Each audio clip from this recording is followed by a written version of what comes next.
জয় মা তারা। আজ সকাল থেকে মনে হচ্ছে যে আমার কিছু কবিতা কলেজ জীবনে লিখেছিলাম সেগুলো আপনাদেরকে জানাই, বা আমার ইউটিউব চ্যানেলে রেকর্ড হয়ে থাক। যখন জীবনের শেষ আসবে তখন হয়তো এই কবিতা শুনবো। তো সেই উদ্দেশ্যে আমি রেকর্ড করছি।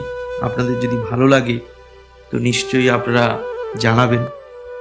কবিতাটার নাম সুন্দর জগৎ। সব কিছু সুন্দর আমার কাছে, কেননা যার মন স্বচ্ছ হয় তার কাছেই একমাত্র সব কিছু সুন্দর হয়। আর জগৎ সেও কেননা জানি মানুষের উপর নির্ভর করে।